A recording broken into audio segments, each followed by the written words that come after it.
Hello, everyone, and welcome to another episode of the Cup Interviews. My name is Jillian Robinson. I am the associate producer here at Cup of Hemlock Theatre. And today I am your host, and I have the ultimate privilege of interviewing a lovely friend, a past TDS alumni like myself, a theater maker, an extraordinary human, Jenette Meehan. Hey, Jenette. Hello. Thank you so much for having me. Thanks for being here. How are you? Good. I am good. It's a really good day. We'll probably see the sunset in this interview because it is the evening here. But no, we finally had a little bit of sun today. It's been a very, very, very rainy summer here in good old London town. Yes. Yeah. Jenette is interviewing with us from jolly old England. So we'll get into that as we get through our discussion. But yeah, lovely. I'm loving the foliage behind you. Thank you. Yeah. Yeah, very proud of our little jungle. We need like the green on the inside because you don't get much of it outside. Amen. I feel like, again, we didn't plan this, but my outfit is just No, it just, I feel like I'm bounding your space. yeah. I've got the cream colored wall and then the Mhm. papa leaves. Great. So, hey, let's start with our intro as per usual. What's in your cup? What are you sipping with us today, Jenette? I have a lovely Sauvignon Blanc in a can. Yeah, it's fine. Like it's Did it say nice on the palatable. can? Yeah, it's Oh, nice. it's Like nice. it's It's nice. nice. It's nice. It's not like amazing. It's nice. It's portable. I do have a cute little like vintage wine glass, which you'd never know. It Yeah, came I from a love it. can.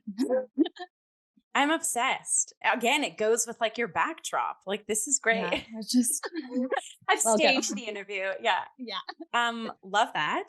I am drinking some water, staying very hydrated. nice. It's quite warm here in Toronto, where I Mm. am the interviewer. And then I thought I was going to do a cup mug, but I was Ooh, like, I'll do a green one to kind of go on brand. yeah. And funnily enough, my best friend gave me this from Ireland, which that is not where you are, but it's closer to Not far. where that you are. Yeah. Hop, And it's skip, got a and a jump. clover on it, which is foliage F. So there you go. There you go. It's like we And planned that's this. got a spot of coffee, not too much, Nice. just to kind of push me through. Mm. It's the afternoon when we're recording this. So, yeah, amazing, amazing. So, tell us about yourself, Jenette. How did you get into the performing industry? Who is Jenette? Who am I? That's actually like a really interesting question. I think like the way we label ourselves as creatives is difficult. Like some people even have issues with that word, like creative. But I trained as an actor in my undergrad and then COVID happened. I graduated into the pandemic and got into theater as a child, like in the seventh grade. I did Miss Musical Junior and I was like, this Who is were it. you? Oh, I was one of the bird girls. They're like backup dancers. And yeah, it was just like, yeah, as a small child, that was it. And then, yeah, I think there wasn't anything else that I was nearly as passionate about. So I was like, okay, I think this must be it. And in terms of like theater degrees in Canada, like acting, you sort of have like the technical production side or the like performance side. And there isn't really a lot of crossover or opportunities to live in the middle in terms of like directing or playwriting or dramaturgy.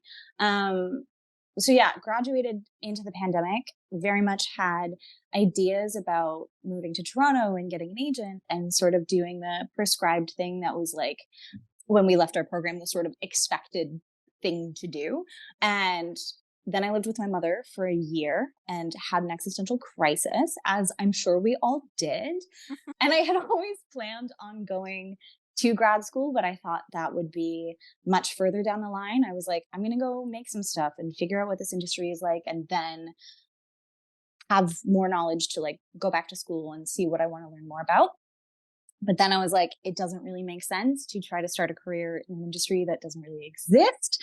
So maybe grad school is now. And yeah, I think we did a lot of devising in third year.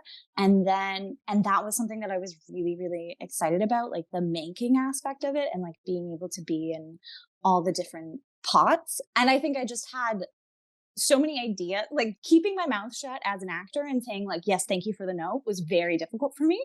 And I was like, okay, maybe there's like an energy that needs to go somewhere Mm. else. So right now I'm doing my MFA in collaborative theater making, which definitely was the right program for me. Afforded like so much opportunity to make work like collaboratively and devise, but also to work as like a dramaturg, to work as a director, to work in design Mm. and do lots of writing and things.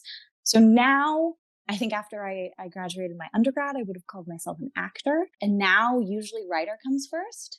And I tend to say performer before I say actor because I don't do a lot of like scripted work. I tend to write a lot of my own stuff. And then in devised theater, that kind of performance is often pretty different than like your traditional acting process. So yeah, writer, Yeah. performer, theater maker, Love that. And relatively messy person. yeah, of course, I love it. The creative mess, the multiple hats that's come up a lot in Mm, our cup episodes of like yeah. wearing of multiple hats, sometimes at the same time, sometimes at Hmm. different times. And then just for our viewers, listeners, where is your program and school wise? You said MFA in collaborative Yeah. theater. So I go to Rose Bruford College, which is like an international drama school based in Sidcup, which is just like a tiny bit outside of London, but the master's students are based in London. Nice. Yeah. Yeah, I love that. And we'll unpack all of these different avenues and titles Hmm. that you've just kind of caught us up to speed with. So, first off, though, yes, you are in jolly old England. You're in London. Brian and I just went to London in June Yeah. as well and caught some theater, but you've been in it for some time now. So, catch up our North American listeners with like, what is the London theater scene? Like, what have you learned? What's different? Anything that comes to I mind. I have learned so much. I think the biggest difference is like the sheer volume. Like there is just like two threads actually. I think it's the volume of theater. There's so much more. Mostly because a lot of it is subsidized by the government. So there's like more schemes and supports and bursaries and funding available. And then there's also a really casual theater culture here. So like I feel like at home often you either have like old people or like theater people, like people who have trained in theater or work in theater or are like creatives who sort of are young and regularly go to the theater. But in like all of the shows that I have seen from like West End to like hole in the wall, like literal hole in the wall theaters, there have always been full audiences. Like I've never been to a show that feels like that sort of like uncomfortable level of sparse where you're like, oh, Right. those poor people, I'm going to be an extra good audience member for them tonight. I have not felt any pressure to be an extra good audience member since being here. But no, I think because there's so much of it and because like your average person goes to the theater, there's just like this really like throwaway nature of Hmm. like, let's just like toss some shit at the wall and see what sticks. And if nothing sticks, all right, that's fine. We'll move on to the next. And like, it's in the making. Hmm. I remember, and I think this is partly like my transition of roles, but I remember like acting in pieces and feeling like really excited about like the performance aspect of it. Like it was always sort of leading up to the show and when we get to share it and with people. But now I'm so much more interested in like the room itself and like Mm. where we are making the theater and how we are making the theater and like with whom and why Mm. and like what we're making and where it goes after that. There's the privilege of being a student and not having to be like, I must make so much money from this to be able to play and like not quite care if it turns into something fully fledged. But yeah, the sort of like casual throwaway nature of it, which just like makes everything so much less like this is art. Like it must Yeah, be yeah, good. yeah, It yeah. must be like it is what it is. And like lots more people who sort of will like get up and leave in the middle of a show if they're like Mm. not quite interested. And like that is a very casual thing to do here. Like I don't think it's sort of like looked down upon as like rude or whatever. Like I think there's so much theater that people can be like, oh, this isn't for me. Thanks. Mm. And then like move on. And it's not necessarily like we've bought these tickets for Mervish like 6 months ago. I don't care if you Yeah, hate yeah, it. yeah. We're going. um, so yeah, I think that's probably one of the big ones. And then in that, like lots of experimental things. So I've seen The Yeah. Burnt City by Punch Drunk, which has like an obscene budget. It's literally two warehouses of like immersive theater, and you wander through Greece and you wander through Troy and you just like watch essentially like the entirety of the Oresteia happen around Yeah. you, which I know like Ryan and I wanted to do that, but we missed the opportunity to it experience. it is an experience. I did, like I loved it and I respected it, but Mhm. like I don't think I would choose to do it like multiple times. It was because it was so large. Or I would try to do it like 10 times because it was so large and so much was happening. I felt really anxious the Yeah. whole time that, like, even if I was watching something, I'm like, I know there are 10 other things going on Yeah. in like 10 other rooms somewhere in this. And then every time I like was like, no, I will choose my own adventure. And I'd like wander down a hallway where no one was. I'd be, oh my God, there's a show Yeah. happening and I'm missing it. And I don't know how to find the show. Yeah. The perils of immersive theater. Yeah. I don't know where I'm supposed to be. But it was so rich and it was so beautiful, and like they're like full apartments, like you could open drawers, and that's what I wanted to do. I was like, I'm here to snoop, like Yeah, I yeah, want to yeah. look in cupboards, I want to see like what those prop people have been making for Yeah. God knows how long. I even just kind of picking up what you were saying too about the culture of theater being very different than here. Like that's something that Ryan and I picked up really soon. We saw, I Mm. think, about 4 to 6 things. Such a weird. We saw 5 things, I believe, when we were in. I'm like, we saw about 4 to 6 shows. Four to What? six. What did you see? We saw, oh my gosh, I need to pull up my list. Okay. We saw Bleak Expectations, which was right in Piccadilly Circus. We saw Dixon and Daughters at National Theater. Yeah. We saw The Comedy of Errors at the Globe. Mm. And we saw The Big O, which is pub theater, which let's put a pin in that for a second because I thought Yeah. that was Yeah. super cool. But one thing like we noticed in all of these spaces is you're right. Like every house, so the productions I just listed, like Bleak Expectations was kind of like a smaller Mervish house, just to like Yeah. give people scale. Dixon and Daughters is National Theater Live. So think of like Hmm. a bigger house, like a can stage kind of thing. The Big O was at a pub theater space, which I said we'll get into in a second. And Comedy Bears was the Globe. So very different, like, yeah, spaces and opportunity for different types of audiences from like a Yeah. North American lens. But every one of those spaces, regardless of how big or small, was filled like Yeah. to the brim.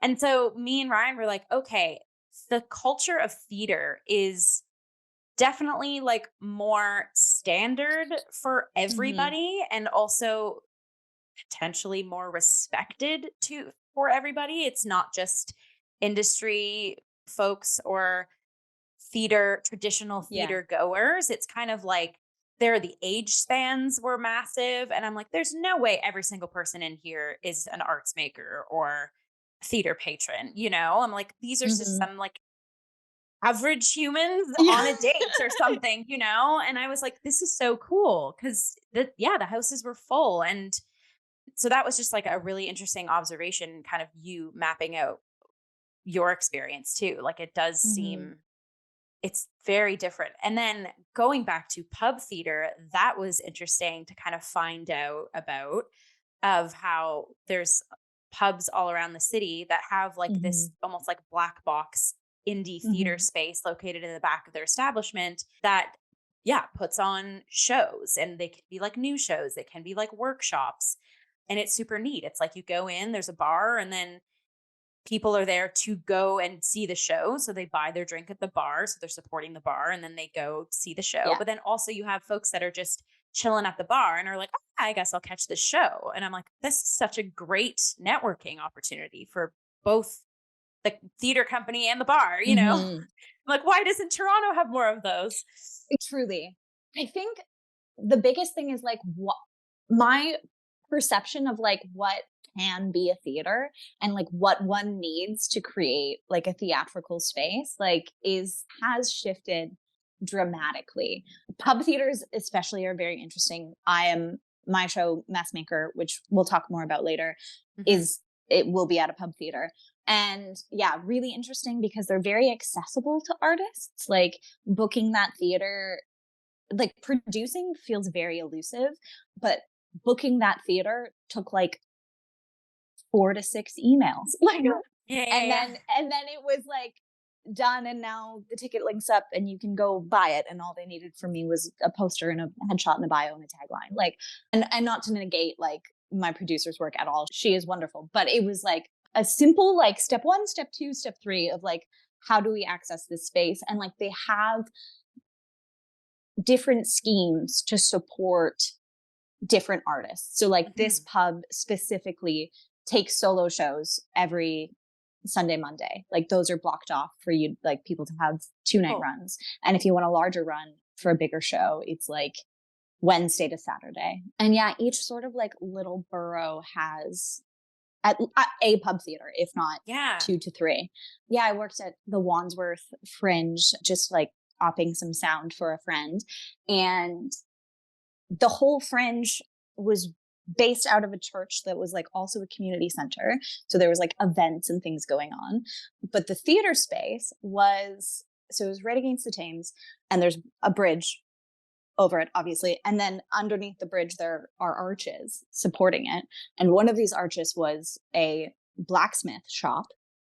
And they were like, hello, Mr. Blacksmith, can we use your space for theater for the Fringe for a couple of weeks? And they literally like just cleared up this shop Yeah. and like put a mat down and like some chairs, and then it was a theater, and we Wow. had a full audience at this Fringe in a blacksmith shop.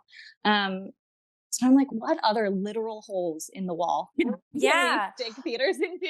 Well, that's why I feel like again, like there's just such like an acceptance and like an acknowledgement of the history of theater there, it seems. Like everyone's Yeah. kind of on board to onboard mess Mm-hmm. or like onboard new things, creativity. Mm-hmm. Whereas, yeah, like in contrast to here, there's almost like this prestige, I think, sometimes placed upon like where do we want to put it and like why are Yeah. we putting it there? Or like and then money is a whole thing. Like renting spaces here is like an arm and a leg. And Yeah. it's just unfortunate because there's like you said too, obviously the amount of artists in London, like it's probably quadruple to the amount here. Mm-hmm. But that means, opportunities are also more Yeah. prosperous. And it's like, the ratio though for people to opportunities here is probably similar, but just spaces and people willing to kind Yeah. of take something on is very rare. Like, Mm-hmm. it's very much like, who do you know to help you who knows this person who can help Yeah. you? Whereas I would love to just be like, hey, blacksmith, I never met you before. Can I use your space? Can Yeah, I cool. use your Amazing. space? Thank you. Yeah. Yeah. Yeah. It's interesting. Like a lot of the culture here is supported financially. And it's like Hmm. I That too. have this deep desire to be like, Canada, like, can we shift to this culture in a way where people are casually going to the theater, and it Yeah. doesn't feel like full of pressure and prestige. But I'm like, I don't quite know how to do that without money, like without I governmental know. support. Yeah. Well, and like everybody is vying for like the same small pool of grant opportunities that are Yeah. here. Yeah. Whereas again, yeah, chatting with other folks who are in London, like industry folks too, like there's even just more opportunity to apply for different types of funding money Hmm. too. Yeah. So it just was kind of shocking, like how different and Hmm. like, yeah, how different and received theater is just across the pond. Yeah. Yeah, but let's continue to dive into more of you and things that you've been kind of exploring and cracking open with your Mm. studies. So, in particular, your research this year has been in neurodiversity and solo practice. So, how has that journey been? And tell us about this show that you have on the horizon that we've kind of Yeah. dropped in along the way. Mm. Yeah, it's been a very like big year for me, like personally and creatively. And I think, yeah, this show is the culmination of that.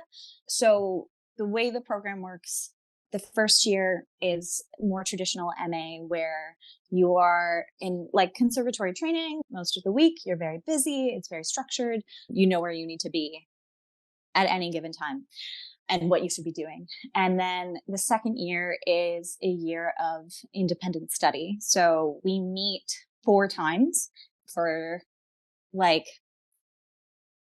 so like there's 4 weekends. So like 8 days ish in class over the entire year, other than our like presentations of our like theses. So other than COVID, which was like a different beast, this was the first time in my life that I never had anyone telling me where I should be, what I should be doing, how I should be using my time, what the expectations were, and also like the sort of breadth of like work that was acceptable at like master's level was like a wider spectrum than I think sort of has academic integrity to it. So it became very clear very quickly that like if I chose to, I could probably spend the year doing not much at all, throw a bit of work together the day before the weekend, be like, yeah, I'm doing stuff, and then like drop off if I wanted to. So that was like a really interesting, like, okay, so now I have to determine what an MFA level of work is. Like, what does that mean to me? So that was one piece of it. And then I was diagnosed with ADHD going into 3rd year of TDS. So, which is strange now because I don't think anybody in my year knew that. I also didn't know that. I had moved back to school to prep for auditions, and I was like really, really, really struggling to get like to literally do anything at all. Like not like big tasks. I'm talking like feed myself breakfast and like brush my teeth. Like nothing was happening. And I was like I want to be ready for auditions. Like I'm so excited about this. I love Shakespeare. I want to read these plays. I don't understand why I can't sit down and do it. Both of my sisters had been diagnosed at this point. Whatever. So I go to the doctor. I have a conversation with him. We go through all of the lists and the symptoms and all of that. He's like, yes, I think you have ADHD. Go do these tests, come back. And then he was like, okay, we're going to medicate you. But it was like a week before school had started or was going to start. And he was like, go to school, have a couple weeks, see if anything changes. And if it doesn't, come back to me. And I was like, yeah, okay. So then I go back to school. And for those who don't know, TDS is a very, very intense program. You only get like 1 day off a week. It's and like 14-hour days. Yeah. And the structure of it is obscene. Like you can do it in your sleep. Like it's so cyclical, and the like level of performance and like pressure that you have to achieve is like so high that there's no other option. So like my ADHD brain was like challenge, dopamine, tasks, great. And then I switched like fully back into like high performance, high stress, high pressure gear. And I was like, at that time, didn't understand what it was entirely. And also like was so deeply entrenched in like shame and stigma. I was like, oh, clearly I gaslit the doctor into believing me. Like because that's how, that's how the brain is medicine works. Yeah. So I was like, clearly I am actually just really lazy. That was the problem. Moving on. Didn't think about it for like a year and a half, 2 years. No, more than that, long time, until this September, where again, it was this vast expanse of time where I had to self-start and self-regulate and literally decide what to do every morning. And I could not do anything. And I was like, okay. Yeah. All right. Maybe I'm not crazy. Maybe I did not gaslight the doctor. Maybe I actually like do have ADHD. So then I was like, okay, we're not going to get any work done until I figure out what this business is. So the first like 6 weeks was like me just observing myself and like my I love behavioral that. patterns. Hmm. I wish everyone in the world like had this privilege of like a year to just sit with themselves and be like, what is that about? Like, Yeah. or just like it's and the noticing of patterns and just sort of like slowly putting pieces together and like observing without judgment. Like Hmm. not like I've laid on the couch all day, therefore I am lazy. It's like, okay, I really feel the impulse to lay on the couch all day. Okay, I'm going to let myself do that. What happens after that? Or what are the things that shift me out of that mindset? Like, what are the Yep. things that inspire me to get up off the couch? Like, what do I need in order to do those things? And then in that, like, started researching ADHD and anything that I sort of could get my hands on that would be informative or helpful and just sort of like gathering tools and options. And then I wrote a musical in the winter to spring called Run to the Nuns, which I was commissioned to write for a friend, and that we took to the Brighton Fringe and Riverside Studios. And I had never written a musical before. It was very much like a, here's the challenge, here's the high pressure, high performance thing that's Yep. going to get your butt up off of the couch, that's going to like get things in gear. Also an opportunity to like try out all of these tools that you've been practicing. So all of that happened. Lots of research, lots of like, if steam could be like coming out of my ears from me, just like thinking, like, so like, like I am my own sort of like psychologist of like, she never makes the coffee in the same order. Like every single day, we choose a different order in which to do things. Mm. When we do that, sometimes I forget sugar, or sometimes I forget milk, or sometimes I forget to boil the water. Mm. Why is that the case? I then learned people who are neurodiverse and or have ADHD cannot form habits. So where a neurotypical person would just be like coffee, and then the entire task is just coffee, make coffee, coffee is done. For Right. me, it's get mug, get pour over, get Mm. filter, put beans in grinder, grind beans, fill kettle, put kettle, boil, flick kettle on. Like, Right. then it's like put filter in the thing, put sugar in the mug, like remember to wet the filter, then put the beans. Like, it's every step is a step Parsed for out. me. Yeah. Yeah. So I'm like, I understand now why make coffee is exhausting, because for me, it's not one task, it's 20. Mm. So yeah, lots learned. And that's just like one sort of like little tidbit. And Yeah. then in that, so the first 6 months of your MFA year is research based. So that was my like, observe myself, write this musical, see if I'm capable. And then IRP is your independent research project. So essentially you take that research and into a piece of art. So for me, that's looking like Messmaker, which like is such an exciting, like enriching experience. So I spent this year writing, and writing no longer like feels like a challenge for me. Like that Mm. is the Nice. expression, like that is the ease, that is like the thing I can sit down to do that I know will regulate me Love it. in like the most extreme of states. But it's the like the logistical nightmare of producing a show, of like of asking for help, of having everything, having all of the information I need in order to be able to ask for help.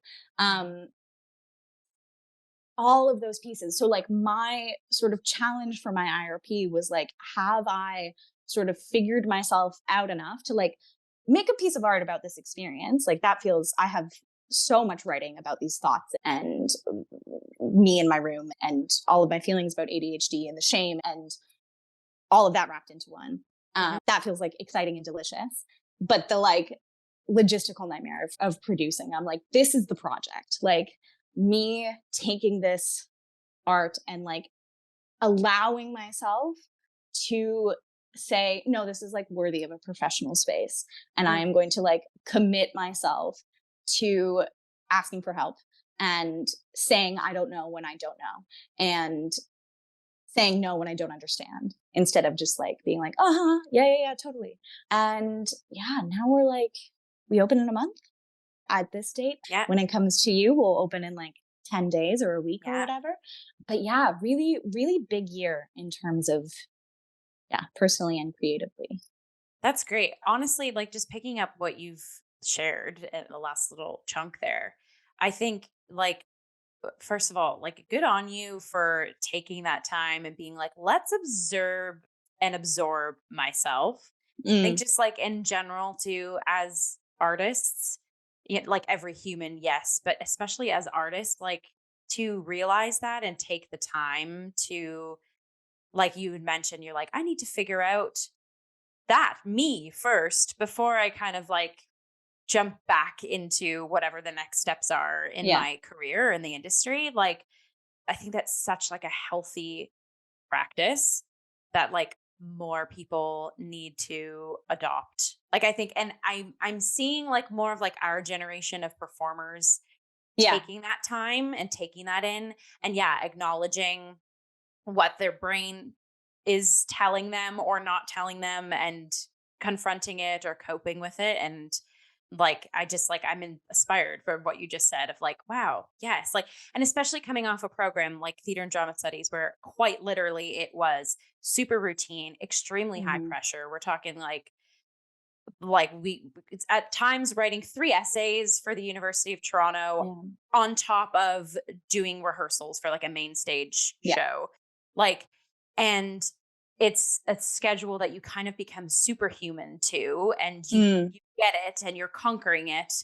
But then when you're exposed into like the real world or when you're not in that sort of machine, it's like okay, was I only acting that way as Jill because that's what like the frame of that machine asked me to mm, act like? Like, mm-hmm. I just remember, like, just even personally, and still, like, what I'm probably like 6 years out of the program, like, I'm still refinding Jill.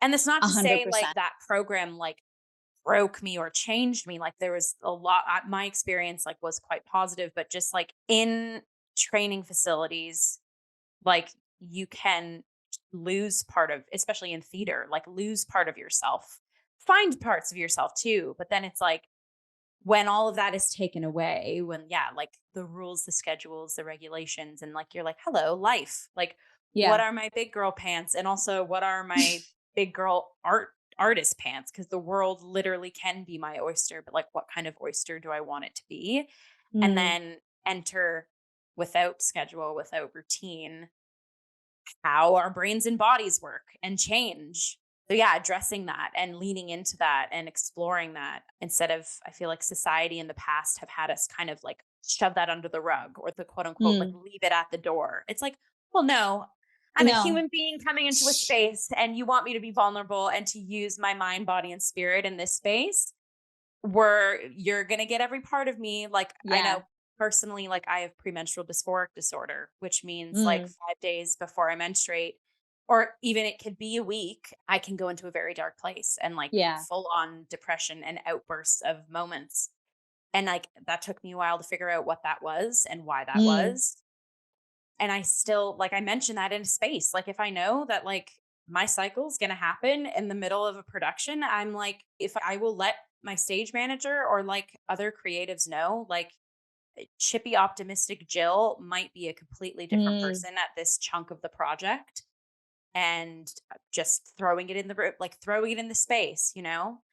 But yeah, that's kind of just that I wanted to speak because I think it putting it in words of like how important it is to find out who you are as the person, especially in like an artistic lens, is so important for health Mm. and longevity in this career and just like as a human who's constantly putting themselves on blast like vulnerably and emotionally, you know? Yeah. I, thinking about theater school is, I would have said like at sort of like at my fourth year or even a year ago that like theater school didn't sort of like quote unquote change and or traumatize me. But through this year, I am discovering all of the ways that it actually has. So acting has been like hard and like difficult for me. And there were moments when I would like succeed and have like a really like intimate, connected, like a live scene. And Mhm. then I'd have other times where like directors would be like, Jenette, what are you doing? Like, stop being weird. Like, what are you doing? And discerning like what the differences in that like Mm. was so I didn't know at the time. Now I know that when I sort of arrived at fourth year and they were like, hooray, you get to play Beatrice, I had just perfected the TDS actor mask. It was just like, okay, I understand what the expectations are when I walk in the room, what my body should look like, what my voice should sound like, how I should respond to notes and direction and criticism, whatever. Mm. So I was putting that on and then adding a character on top of that. And when I had really successful scenes, well connected scenes, those were the times where I was too drained and exhausted to mask anymore, to like put on shiny actor face.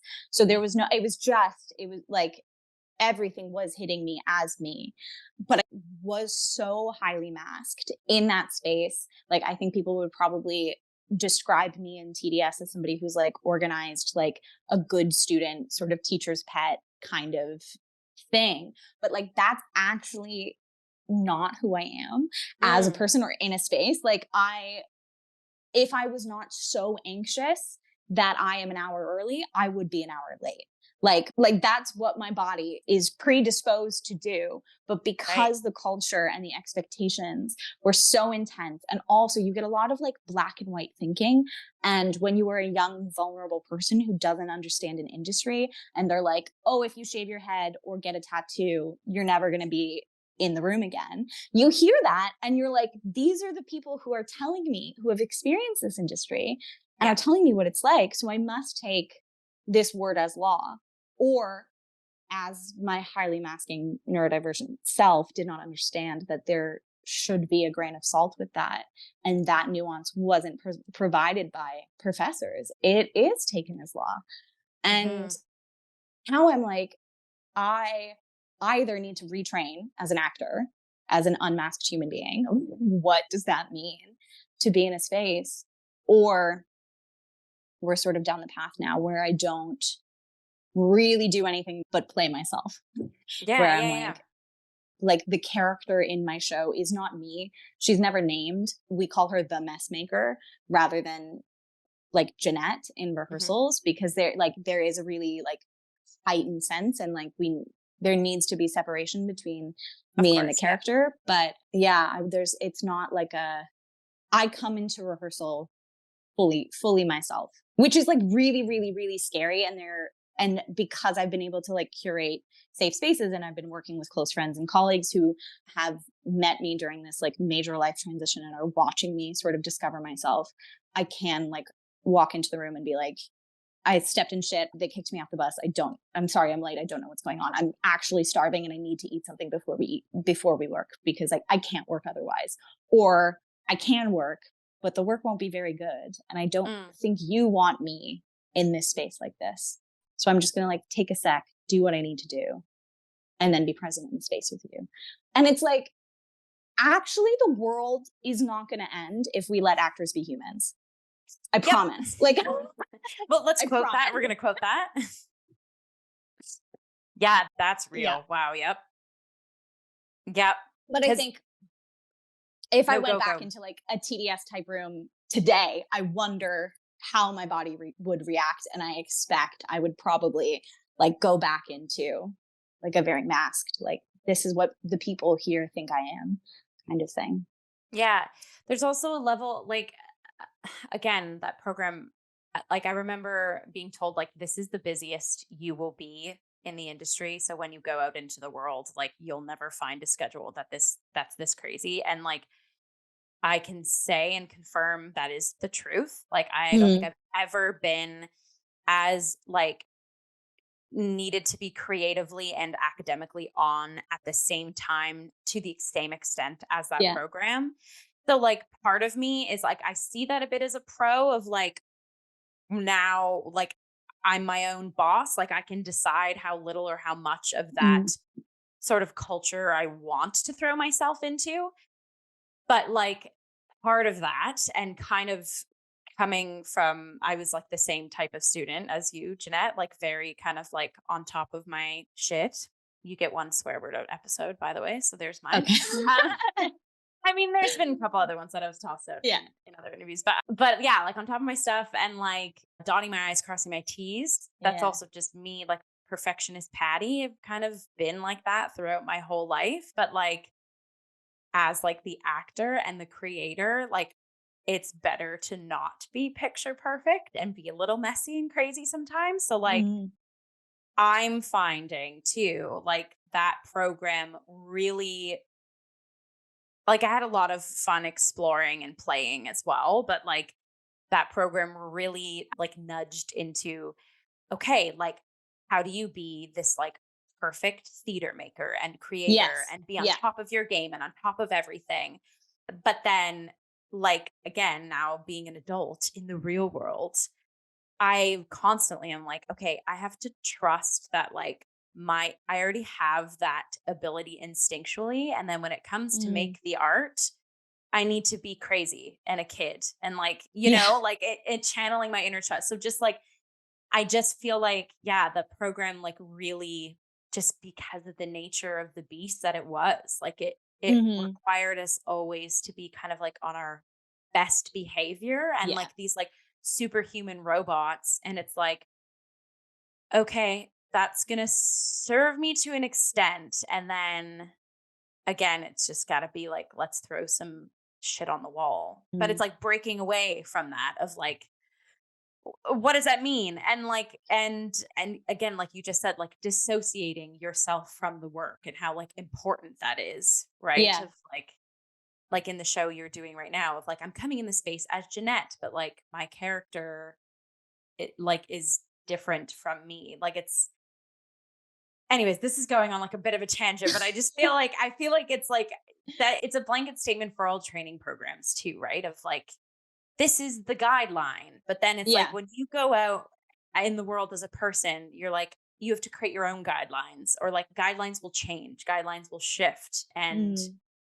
figuring out like how and why. And again, I'm going on a little tangent No, but here. I But think it's like in terms of like the context or like the border around it, like when you're acting as this superhuman and you sort of like attain this level of like quote unquote productivity, mhm, um, that as soon as you stray from that, like we live in a consumer culture, we live in a capitalist society where productivity is paramount. So yeah, like when you reach this peak of productivity and you're like, I am capable of performing at this level, and then that changes in any direction, usually down because you're not sustainable in what you're doing, yeah, then I don't know if this has been other people's experiences, but for me certainly I'm like, well, why can't I do that anymore? Like, why yeah, can't I did so much in high school. I woke up at like 7 a.m. and like was in 3 clubs and still went to school and did all of these things. And now I can barely shower regularly. yeah. What have I become? But I was never functioning in a sustainable way. I am paying for all of those long Yeah. hours and long days and exhaustion Burnout. points that Burnout I is a pushed myself thing. to. Yeah. Now I'm still paying for it. And all of us are still suffering the pangs and will honestly, like, we're all scarred from the pandemic. Like, Yeah. quite literally, if ourselves or loved ones close to us were affected, like, literally Mm. by COVID-19, but also like the mental and emotional isolation that came with Mm. those years, too, right? Like, add that on top of anything else that you're learning from childhood or Yeah. adolescence or past self, it's just like, and I say that not meaning like, therefore we all like should hold hands, but I'm like, that's always in the back of my brain of like, oh yeah, like we were sucked out of any sort of trajectory anybody was Mm. on, placed into a container, an incubator, and now we're back to normal, but it's like we never grieved or like mourned a potential loss Yeah. or even like honored a gain that might have happened Mm, throughout the yeah. pandemic, right? Yeah. And so yeah, so even just and then bringing it back to like an artist, like exploring quite literally like maybe pieces are exploring discoveries found throughout those years. But even if it's Mm, not tangibly doing that, every one of us is bringing in some sort of baggage that has been a byproduct of those oh, years too, 100%. Yeah. right? Look at us. We're unpacking it all here, It all. friends. I want to just go back to anchoring. So this piece, so Yeah. Messmaker, and what are the dates and location of this that people can check it out? And you said it is happening in Yeah. Pup Theater. It is. So this is it. It's Yeah. happening at the Bridge House Theater on the 17th and 18th of September at 7:30. What is really exciting about this theater in particular for me is that it's 5 minutes down the road from my house. Yeah. I write really prop heavy theater. Like I love to like have things and be able to touch and play, and like especially in a solo show and you're like sort of in a vacuum, I'm like I need something to do with my hands. So I write a lot of prop heavy theater, and usually I'm like, why have I done this? I don't want to drag this shit all across London or Toronto or wherever, but it's just down the road. And I feel so proud of like, oh no, this is me putting accessibility into practice. Like, this is me saying, I know what I need as a theater maker, and it is a short commute. And Yeah. like, I didn't do that much research. I happened to go see a friend's show at this theater, and I was like, oh my goodness, here you are. Like this is the sort of peak, like this is what we're striving for. The level of accessibility is 10 minutes down the road. And we arrived there, which is amazing. And it's a great space and a really cool little pub. But yeah, we're putting that accessibility into practice, which is Yeah. exciting. I love that for you. Mm-hmm. And in the process, so like it is a solo show, it is Mm-hmm. your writing baby. Who else is in that room with you? Like, do you have a director? Do you have a Yeah. dramaturg? Like, yeah, like what would like, I guess, the room look like in like a rehearsal process for this? Hmm. So right now, I spent a lot of time this year working with my friend Dorothy Omler, who is also in the MFA, and we've worked together weekly, like dramaturging each other's Mm, pieces. So we've met like really consistently, and sometimes we have like sort of check-in meetings of like, this is how I'm doing, this is how you're doing. We're just going to sit and write, and then sometimes I'm like, girl, we got some problems. Like, I need you to help me figure this out. So worked with her a lot sort of pre-rehearsal. And then Estelle Homerstone, who is my producer, she will be in the room less, came for the first rehearsal, will show up every so often for like production meeting type stuff. She was there on the first read, as was Dorothy. And then Bethany McHugh is my director. She's also a collaborative theater maker and graduated the year before. So it won't look like a really traditional rehearsal process because we're all like makers and devisers. mhm. And it's very much like a living document. Like Yeah. the script was finished yesterday and it is no longer finished today. Yeah, yeah, yeah. So we're like still adapting and playing. But I think that's just like, yeah, the way that I want to work. And I write often in a vacuum. Mhm. And I tend to like only reach out when I like arrive at a problem. But I have learned that processes are much more enjoyable if you ask somebody at the like Mhm. beginning inkling of the problem, where you're like, I'm just thinking a lot about this and I'm not quite sure how that's working. Like before you drive yourself crazy over it, you can just Yeah. like put it Yeah. in the world, Put it out there. and people will offer things or solutions that you hadn't even considered, or things will take a different path entirely. But yeah, it's been a really good room. We did a read through yesterday and then just like had chats about like ways of working, because I'm writer performer and also in my writing I tend to like self-direct. So as the first version of the script had like really intense stage directions where it was like, she does this, then she does this, it affects her body in this way. And then I was like, oh, I think I'm self-directing like a little too much. And I'm like getting bogged down in like what the action might look like rather than like what the like character's emotional journey might be, or like what she's thinking about like while these things are happening. So the next version of the script, I removed all of the stage directions and it turned into like a 40-page just like monologue. And now we're reapplying structure to it. So we're like, okay, Cool. we've seen this like mess and chaos, like let's apply a structure to it. I took a dramaturgy class last year where we talked about structure and how usually narrative structure, like, I'm like, do I do it backwards because I'm in a camera? But you know, it's that sort of like triangle, like denouement Yep. sort of Mhm. thing. And how that's actually like a really patriarchal structure. Yes, it And is. if we Yep. like think about it, it sort of mimics like the The male male orgasm climax. We where we talked like about hit that. this Yeah. peak. Yeah. During when I Um, did Top Girls, like how Carol Churchill's whole form is not patriarchal with yeah. her Yeah. works usually because of that. And I remember my mind being like, whoa. Yep. Yeah. So I'm like, how do I like what is a feminist dramaturgy? Or and what is a neurodiverse Yep. dramaturgy? And a feminist dramaturgy, we talk about like the female body has the capability for multiple orgasms. So you have like a structure that looks like this, where like Mhm. lots of peaks and valleys happen.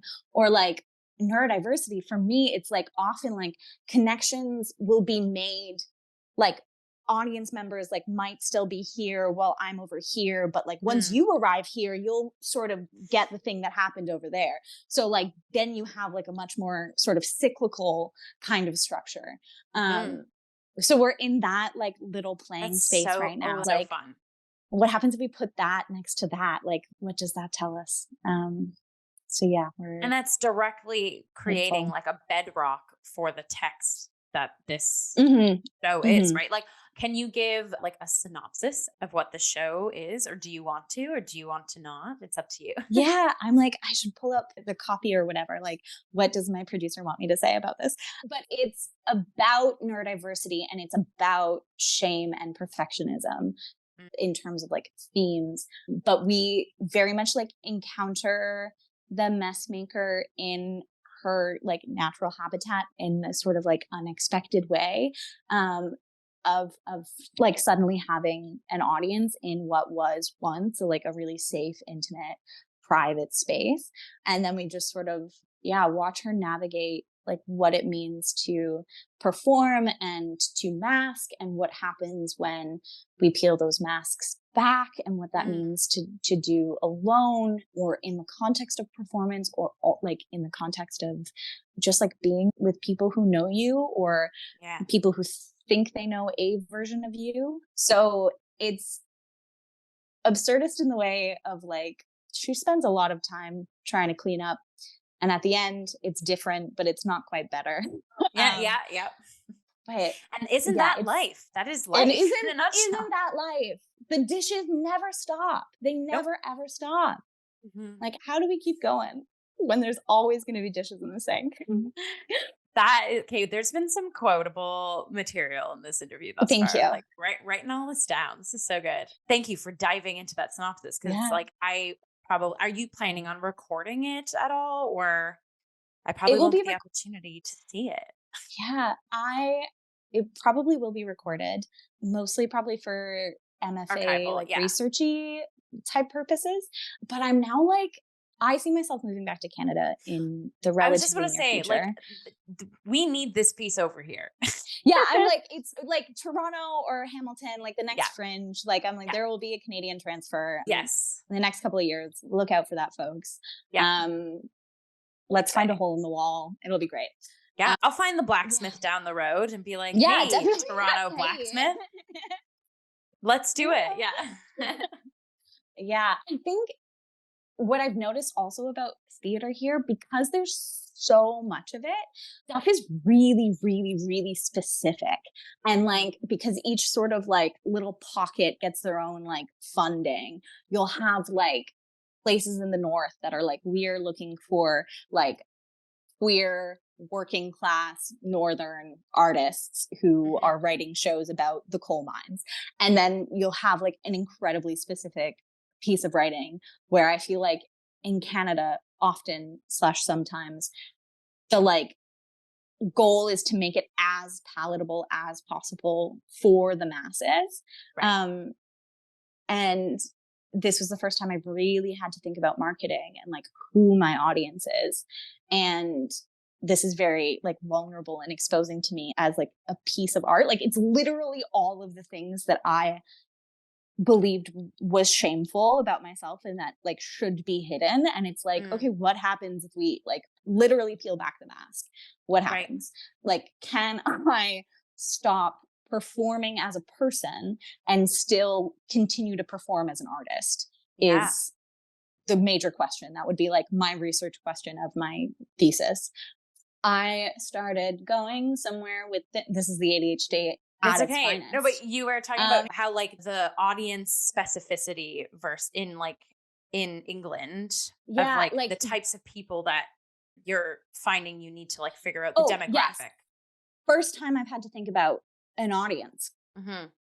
And they were like, okay, are we going to like label this as like a show for neurodiverse people? Who do you want in the audience? And I'm like, we've talked about this. And like, if we go like neurodiversity, ADHD, autism, question mark, all of that, like first, then we might like alienate the people who might be neurodiverse, but not know that they are. So like might have like, or just like identify with the experience of it because like we all have those days. Like it's to an extreme where like this is debilitating for me most days, but it doesn't mean that other people don't experience Yeah. similar things. And also like I want it to reach the like neurodiverse women who were perfectionists in college and sort of like aren't hitting that peak of burnout until they're like hitting post grad or like the corporate world or whatever. Yep. And then I'm like, okay, but like, what about the person who like thinks ADHD is kind of BS, like, Mm. or who sees it and is like, none of that made any sense, or what happened, or like, where was the what? And then I was like, oh, actually, I don't care. Like, it's not for them. And it Yeah. is okay if I'm like, is my phone dying? I might need to check that. But yeah, it's empowering to be like, this isn't for you. And Yeah. I'm not worried about making it palatable to the masses. Like, that is so freeing of like, I'm just going to make my piece of Yeah. art. And then, like, if we sell it, if we don't, I needed to make it. Yeah, it's so interesting to me too. You're saying like that there is like this specific sort of like each piece over there has maps out really well of like this is what you might experience or like this is what Mm, this is about. I feel like it feeds into like even potentially more, and I'm not saying this in a bad way, but like more vulnerability because you know the people that are gonna put themselves in these pub theater seats are yeah. really wanting to be there. And especially like you said, with the breadth of opportunities like Yeah. available in the city and they're choosing of what they want to see or how or what they're Mm, interested in, then I'm thinking even from like an audience demographic perspective, like you're getting the folks in the seats that you want there, yeah. right? Or that you know this is they're coming to relate or inspire or soak in.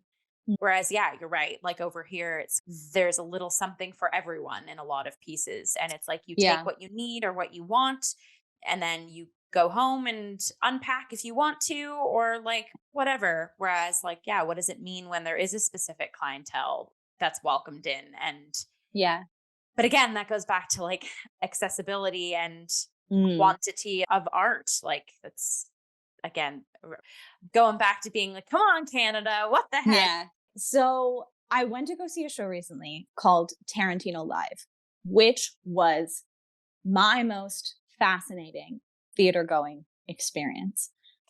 Like I felt again like an anthropologist. So it was essentially like a Quentin Tarantino themed rock concert. So there was like 7 or 8 different like sections of the show where you'd get like a bunch of gunshots, like 30 seconds of a scene from Pulp Fiction and then like a song from the 70s.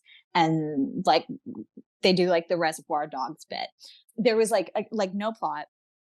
It was the physical space was like a gymnasium sort Mm. of thing, but then it was like turned into like a concert venue with like cabaret tables, and like everybody was like a man from like 20 to 35.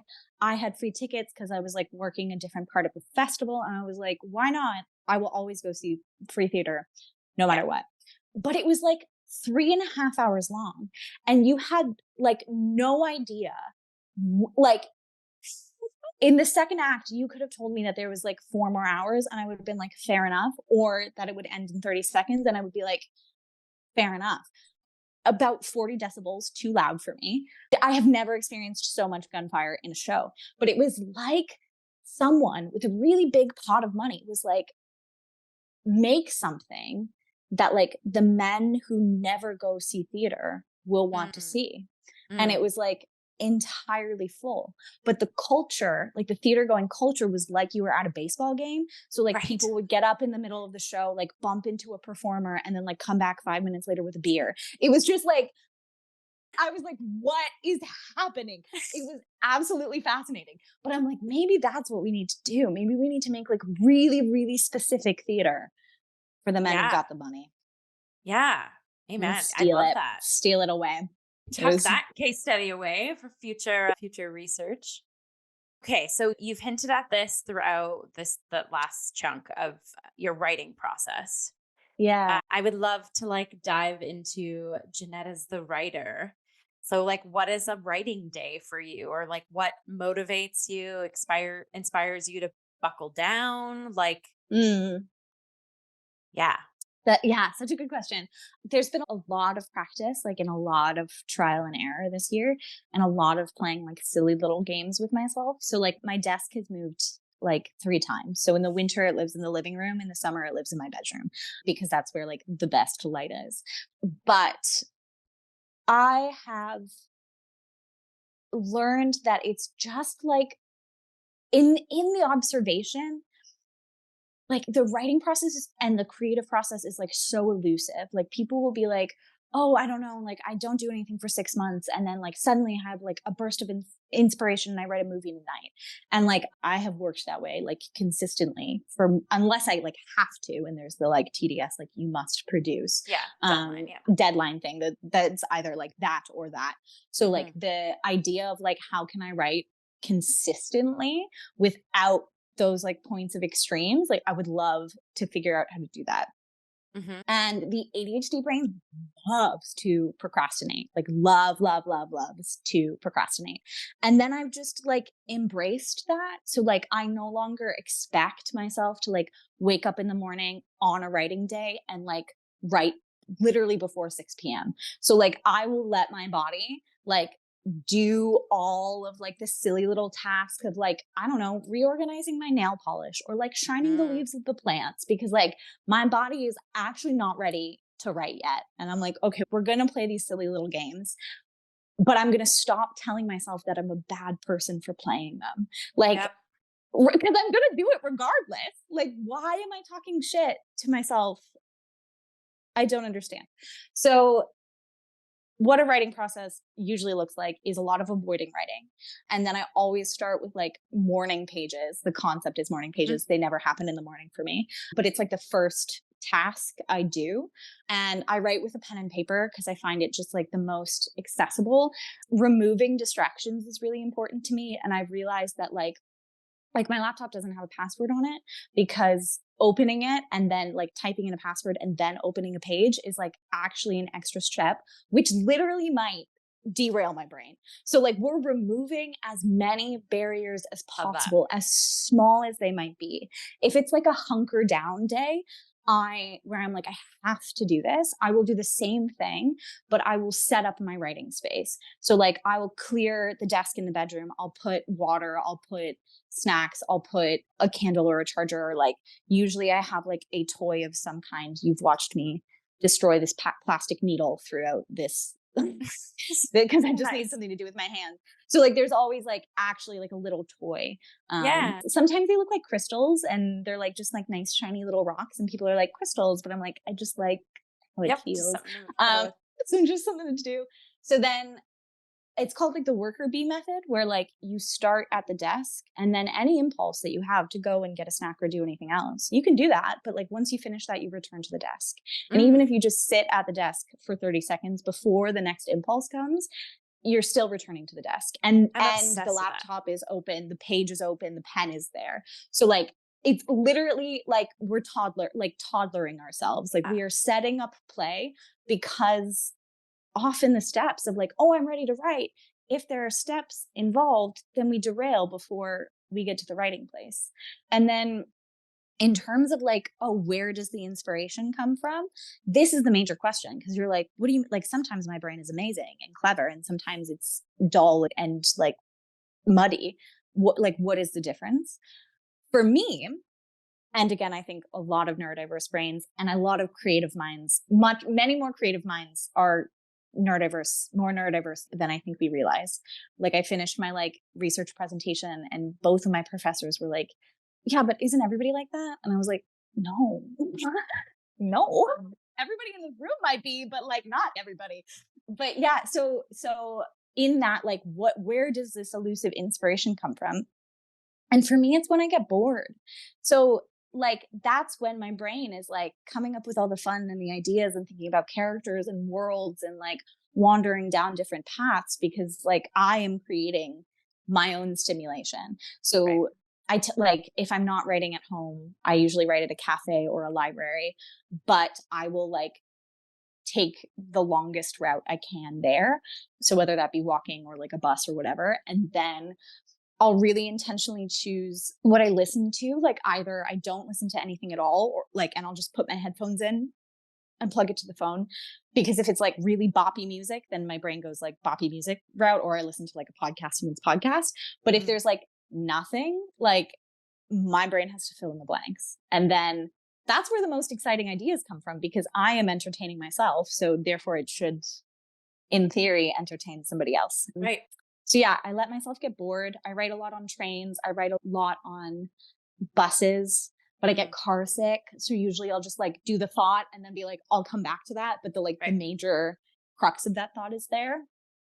I, Don't edit until after, like mhm. Cool. ways down the line until it's like encountered another person. And usually my first form of editing is reading it out loud to another person and getting no feedback at all from them because I learn a lot from what it physically feels like to speak the words. Like usually I can like hear a rhythm or a pattern, like even if it's not like written in meter, there is Yep. rhythm to it. And then when I speak it out loud to a person more than speaking it myself, I can hear that rhythm clearer. So Mm. usually when I say it, I'm like, oh, I know what the things like what needs to be tweaked. Yeah. Yeah. Yeah. I love that. Those Actually, are I think I'm harkening back to like us, this reunion chat and like mm, why this has become a thing is Brian and I ran into you at the National Theater bookstore. I think oh that yeah. was like I don't know if you were writing, but it was some Yeah. sort of day that you put yourself in a space like the National Theater, which has like wonderful like place you can just like sit and be in the ambiance of the theater, which You is like don't have so to pay amazing. money to be there, which It's is like a library. I'm wild. like, Yeah. but I think that's what you were doing that day. You were doing something to do with your schoolwork, Definitely. but you were just like moseying along to wherever Yeah. you needed to be. And then we I ran into was playing a silly little game because I started at the BFI, which is the British Film Institute, that also has like a ton of just like tables and stuff, and you don't have to pay to be there. You can just go and work, which is great. And it's right next door to the National. So I had a meeting with Dorothy, and she was really ill that day. And like she showed up, we worked for like an hour. She was like, I got a migraine, I gotta go. And I was like, okay. But I had like an amount of work that I had like resolved to get done. But then that sort of period with Dorothy ended. So my brain was like, you've done Dorothy work time, you got to go. And I was like, no, no, no, no, no, no. But we've actually been here for 45 minutes. Work has not happened. So then I was like, okay, we need to like shift the mental game. We need to get bored. We need to wander around the National Bookstore and like let my brain do the thing, pretend it's a new day, get a snack, drink Nice. some water, sit down and try again. Yeah. But instead I That was a encountered you. worker It's it was like a so worker bee lovely. moment Yeah. in theory. And then we cross paths. That's so like thank you for sharing that because I feel like that we as artists like in who we're writing like a writer's hat is Yeah. one of our hats. Like it's very little do we chat about it and like that's fine. Like I feel like of all of the like sex of the industry, playwriting and writing and like devising and Mm, collaborating is sometimes the most vulnerable because it literally is you can be starting from nowhere or and yeah. so like totally respect people that are like, well, I don't want to chat about that or I don't want to show my piece because it's not where I want it to be or what have you. Mm, Or I don't want to share my process. But thank you for sharing yours because I feel like yeah. I'm inspired. I'm like, yes, this is amazing. We're just getting a little like scope into it. Yeah. And this idea of allowing yourself to get distracted and play, but like Yeah. ha- having the little I don't want to say like a little bit of discipline, but like having the like grounding point of like, this will get done, but I'm not going to like glue myself to make it get done. Yeah. Like, cause me, I even see that too, like as in a realm of creativity, taking micro breaks and allowing yourself to be in journey and play of distraction is going to Mm, help the overall product versus hindering it, right? It's like the yeah. classic, just like scientific knowledge of I think I remember like learning in high school or university of you're supposed to take for every 20 minutes of work like 2-minute breaks or something Yeah. like and I feel like that's geared a lot to like people that are in a form of school where it's very textbook heavy but like Mm, some people like in the arts where maybe there isn't a deadline or maybe the project is anything it can be or want to be because no mm, one is going to die or no one is yeah. going to like the formula isn't going to mess up a structure like an engineer or Yeah. science student but so it can be really difficult to kind of like ground ourselves into a Hmm. process but like yeah that's lovely like I again I'm writing things down I have a little notebook of like allow yourself to explore Yeah. and just, It's just yeah, like be in the process. the pressure we put on ourselves. Like life is so hard and like so much of it is difficult already and like art is in many ways like what sustains us and like what relieves us. So like why are we also making the process of making it torturous? Like that Yep. does not compute. Amen. Yeah, totally. Okay, so pivoting, but kind of on the same Mhm. trail here. Do you have any advice for folks that want to embark on, like we talked about, like solo show dramaturgy of their own, or like want to embark on writing? Maybe not necessarily for like solo pieces, but just writing in Mhm. general. Like from, yeah, from your experience, what would be advice? My yeah, I guess my like big tips are like remove barriers for yourself and like that can look like different things for different people. Mhm. For me, it's not having a password on my laptop and using a notebook, but that might look like for me for a while it was writing with my screen off, so like turn the brightness all the way down where like the computer's still on but you can't see it, because it's just like so like there's so much self-judgment especially in the writing process and like we edit ourselves before we even like allow like that work to happen. Yeah. So I would say like a remove barriers, whatever that is for you. B like observe how you work best. Like when you notice yourself working well and in ways you wish you could do more often, like try to sort of like step outside yourself a little bit and like look at the like context clues that like brought you to that Right. place. My mentor who is helping me with my project called Jess Moraine, who is a poet and a theater maker and an actor. She was like, because I was like, oh, what if it's boring? What if it's bad? And she was like, you would never ask a painter to interpret the painting for the viewer. Like they just make the painting. So like, why are you worrying about like how it's going to be consumed before it's even created? Like you have to paint the painting first. And I was like, That's so oh, real. like interesting. Wow. What a thought. That's a big one. And then I would also choose a place where you are allowed to write badly. So like I have like a notebook, like I'm a notebook fiend, love a notebook. I'm also, but now I'm like, I only like this specific kind of notebook. And there was like part of me that was like, don't be crazy. Like, like you're an adult, you can use a different kind of notebook, but it's like, no, it's a barrier thing. It's like, actually, I enjoy the smoothness of writing on this paper. Like, I like having more space than less, but I have like my morning pages notebook, which is the space I'm allowed to write badly. It's stream of consciousness. I don't even make myself finish sentences. Like sometimes I finish mid sentence because that's how my brain works. And I just like entirely move on. I have like a notebook that's like only for like my deep, dark, scary feelings that are like, this should probably like not see the light of day. And like, I probably should not like happen upon this while I'm like looking for inspiration. So like, this is the deep, dark, scary notebook where like, we actually don't open this one again. And yeah, so I just put places and I would worry, like I love form and I love structure, but after the fun, like make the mess. And then other people will be able to be like, oh, I see this in that. And I see that in that. And like giving it to someone that you trust, because like idea will always be ahead of execution.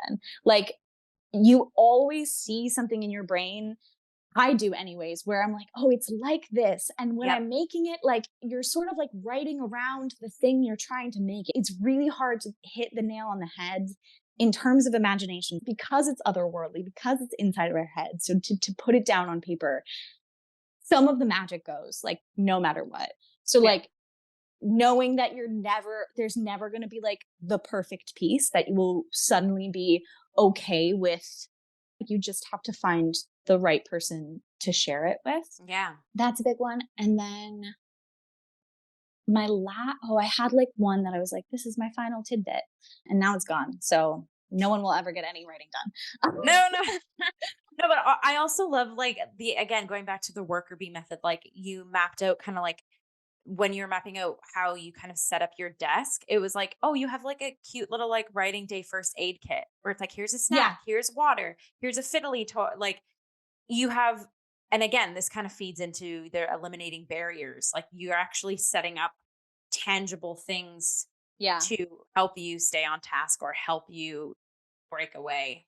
And like it's anticipating needs before they appear. So like, I know I'm going to get hungry while I'm writing, love a snack. I know I'm more likely to get distracted if I have to walk to the kitchen for a snack than if the snack is right there. Yeah. It's like thinking 5 steps ahead so that when the steps you do end up taking, you're prepared for. Yeah. Yeah. I love that.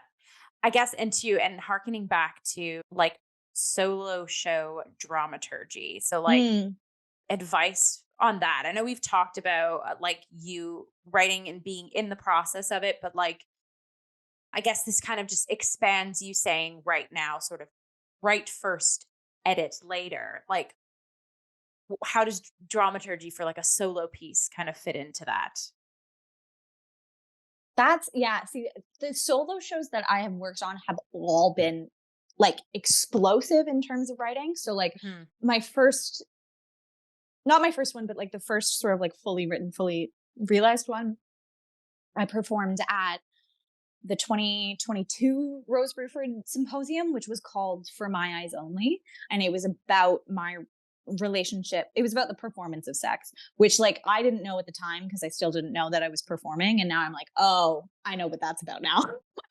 So with that, it was just like, I was thinking a lot about sex and my relationship with sex and like, when did I learn what sex was and like what were the like really pivotal experiences that like formed not my opinion, my relationship with it, like all of those things.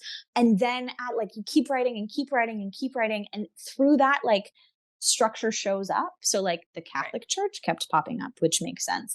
And then it was essentially about, yeah, the structure appeared after the writing. So it became about these men who I had slept with, who three of them, like three men who I had slept with, who each of them at one point during sex told me that they would rather be with somebody else. So, and one person, it happened before I slept with them, one person it happened during, and one person it happened after. So then we had this like natural structure that like Right. came from my life experience. And then we were like, oh, there's the show.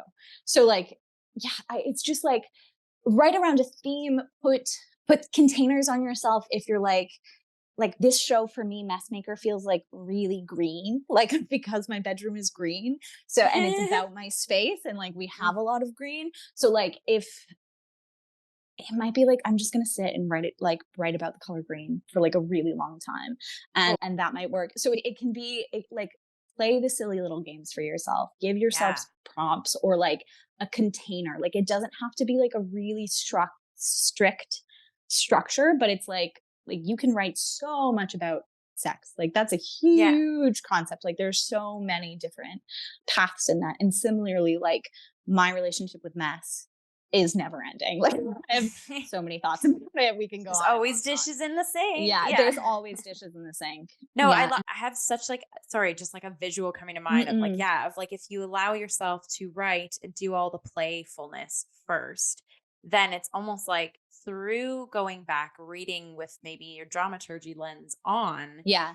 you, like you just said, like you find threads that like, Mm. it's almost like from what you're saying, it's like your writing is like telling you or like Oh, 100%. you what the themes are. Like Yeah. even you saying like before, during, and after your sexual experiences with those people, I'm like, oh my gosh, that's beginning, middle, end. Like that Yeah. alone There is you like go. a Yeah. concept or a theme, right? Yeah.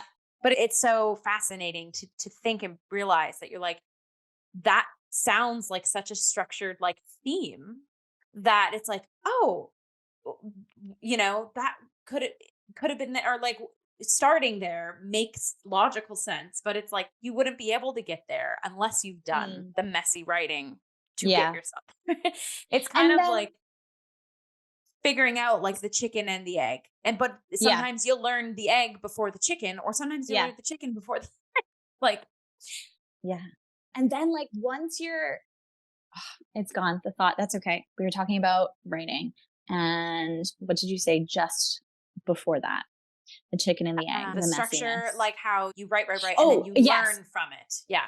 So like once you do your like explosive, like I need to get this out, like this needs to be sort of pulled from me, this idea, this concept, this like world of writing.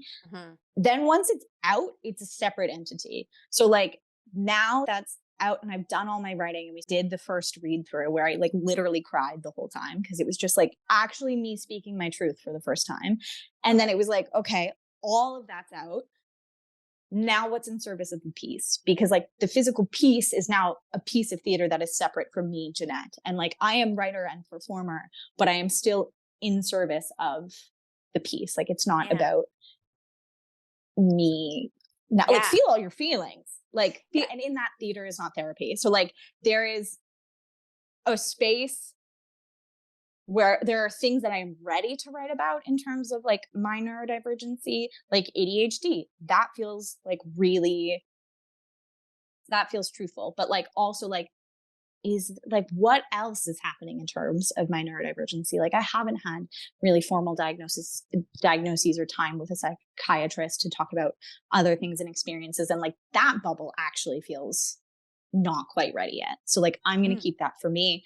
These are the things that I can share with other people. And like Yeah. you get to determine what that is. And like pushing yourself to do something that feels like vulnerable for the sake of vulnerability, or like this will be more interesting because I am so deeply emotionally affected by it. Like it's a disservice to you. It's a disservice to your writing. It's a disservice to the audience. Like Right. only write what you are ready to write, or only share, like write what you need to write, but only share Mhm. what you're ready to share. Yeah, yeah, yeah. Oh, I think that's such an awesome tip. Because it's also like our brains can blend and melange with thoughts and Yeah. experiences just in general as humans, but then also like in our artistry, like those Mm. there can be crossovers and like Mhm. Sometimes you bring that out, you want a little bit of that, but a lot of times you're like, "Oh, nope, that doesn't need to be here." So Yeah. it's like making sure, yeah, especially from a writing perspective, and go harkening back to what I was saying, it's like one of the most vulnerable sections of our artistry is like writing and creating. Mhm. Yeah, really, really creating those guidelines for yourself. Healthy health and longevity in the industry. Yes, yes, yes, yes, yes. Yeah.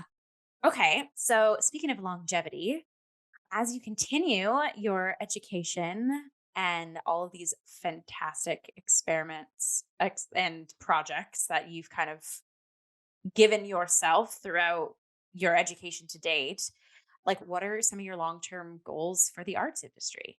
Mm. The very Yeah, loaded I question. Like, where will you be in 5 years, where would it Jeanette? be? Actually, my goal now is to be successful enough to outsource the regulation of my life.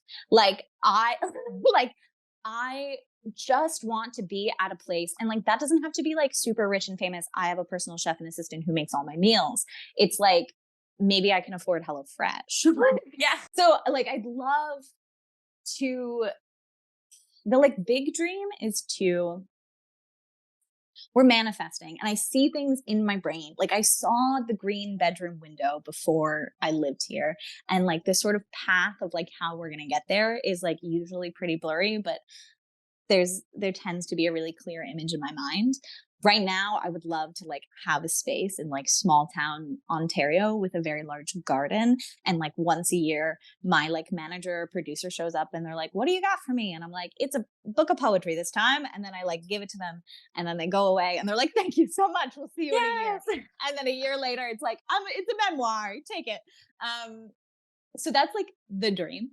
But in terms of like where I see myself in 5 years, companies like Bad Hats Theater come to mind that are like doing really cool, exciting, interesting work in Toronto in like a collaborative process where stuff is getting made. I would love to do more directing. I'm like, how can I bring the casual theater culture of the UK to Canada, which is Please a bring it. tall it's a Infect tall us order with that it. I cannot enact on my own. But I just want to keep making. I see myself in Canada long term, which is like tough in terms of like I know that London has like quadruple the opportunities or whatever that we spoke about, but the tube makes me want to die. So in that, I'm like, sustainability in the industry. Like, I could hang out here for another 5 years, but like, need to leave by 30 because I'm so exhausted. And like, that's not the trajectory I see for myself. So, like, I'd rather go home where I feel like I can breathe and Yeah. get to the woods in a couple of hours and maybe push a little harder to get into a smaller industry, but like, feel like I can breathe and like I can move. Yeah. The major goal right now is to not leave London until I have an agent who's willing to come with me. I, fingers crossed, I'm working on getting my British passport. So I will hopefully be able to continue to work and live in both countries because I Cool. don't Cool. want to choose. Yeah. Yeah. Yeah.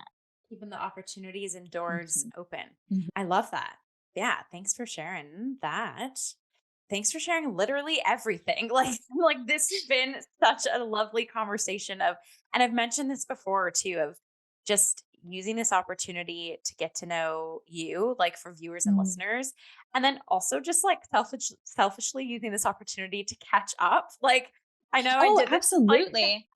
Dora Delavitos and like Tam Grant, like again, like all of us who did the theater and drama studies program and like Yeah. we're in different years and kind of had maybe different trajectories even in that program. But then it's like discussing as like adult artists outside of the program and Mm. catching up to speed and like who we are and how we've changed or how we've Hmm. manifested and our goals and our journeys. It's like so lovely and refreshing to hear and bear witness to. So thank you so much for everything truly that we've talked about today.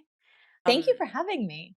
This has yeah, been like also like selfishly great to speak with you and good to check in and see your shining face, but also like it's neurodiverse people and verbal processing is a really big thing. So like this is so useful for me to Yay. talk this out and to know the things that I know and to feel confident in them. So thank you Yeah, so much for having me. And yeah, allowing absolutely.